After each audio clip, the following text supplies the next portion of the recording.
રાજકોટ જિલ્લાના ધોરાજીમાં વાયરલ રોગચાળાએ માથું ઉંચક્યું છે। મહિનામાં 21,000થી વધુ દર્દીઓએ સિવિલ હોસ્પિટલમાં સારવાર લીધી છે। સિવિલ હોસ્પિટલમાં દરરોજ 700 થી 800 જેટલા દર્દીઓની ઓપીડી તેમજ શહેરભરમાં ગંદકી અને મચ્છરજન્ય રોગોથી શહેરમાં રોગચાળો ફેલાતો હોય તંત્રનું ભેદી મૌન। નવરાત્રી દિવાળીના તહેવારોના સમયમાં રોગચાળો ભરડો લીધો છે।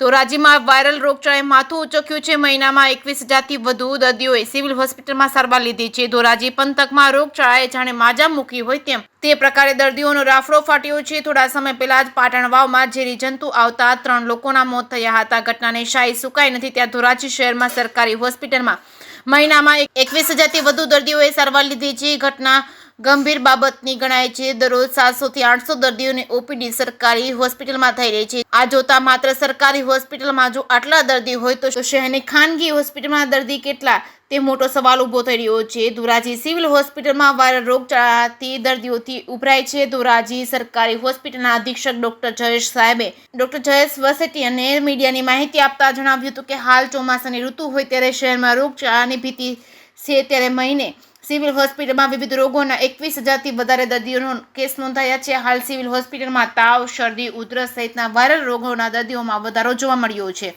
હાલ સિવિલ હોસ્પિટલમાં દરરોજના 700 થી 800 જેટલા દર્દીઓની ઓપીડી અમારા ડોક્ટર જોઈ રહ્યા છે। જે.કે. સિંહ ગુજરાતી સાથે મતીન બાપુ સૈયદ, ધોરાજી। હું ડૉક્ટર જયેશ વસેટિયા એસડી ધોરાજી ખાતે અધિક્ષક તરીકે ફરજ બજાવું છું। શું કહેશો સાહેબ, આજે વાત રોગચાળે માથું ઉચકાયું છે? રોગચાળા વિશે વાત કરું તો અમારી હોસ્પિટલમાં ઓપીડી હમણાં 10% જેટલો વધારો છે। 700 to 800 ઓપીડી રહેતી હોય છે। એનું બીજું કારણ એ પણ છે કે સરકારશ્રીએ તાજેતરમાં તજજ્ઞ સેવાઓ અંતર્ગત ઓપ્થેલ્મિક સર્જન, ફિઝિશિયન, પીડિયાટ્રિશિયન, ગાયનેકોલોજીસ્ટ તમામ જગ્યાઓ ભરાયેલો હોવાથી દર્દીઓનો સારી રીતે લાભ લે છે એટલે ઓપીડીનું પ્રમાણ વધારે છે। સાહેબ, દવાનો કેટલો આપણો સ્ટોક છે ને બધા? દવા અંગે અમારી પાસે પૂરતા પ્રમાણમાં સ્ટોક છે।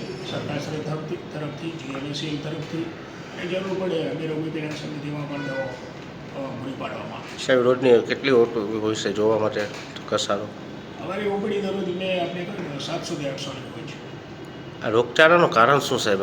રોગચાળો મેઇનલી જે ડબલ ઋતુ મિક્સ ઋતુના લીધે અને વાયરલ પર્ટિક્યુલરલી શરદી, ખાંસી જેવા રોગોમાં થોડું વધારે છે અને ફિઝિશિયન પણ અમારી પાસે એક્સપર્ટ ઉપલબ્ધ છે એટલે સ્વાભાવિક છે લોકો એનો સારી રીતે લાભ લે છે।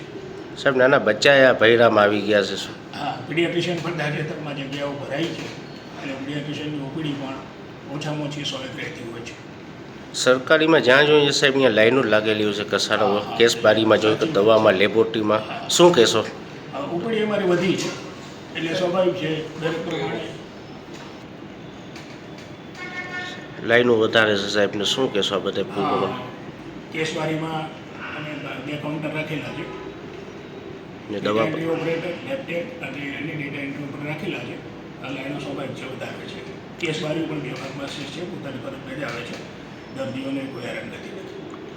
સાહેબ, લોકોને શું અપીલ કરશો આ બચવા માટે રોગચાળાને કઈ રીતે આપવું? આપણે કહું કે મિક્સ ઇન્ફેક્શન છે, શરદી વાયરલના લીધે 2-3 દિવસ તો અમે ચાલતું જ હોય છે અને છતાં બી કોઈ પણ પ્રકારની તકલીફ હોય તો અમારી હોસ્પિટલમાં નર્સિંગ સ્ટાફ, પેરામેડિક તમામ ખડે પગે છે અને એની કોઈ આવશ્યકતા હોય તો ફિઝિશિયન પણ ઉપલબ્ધ છે।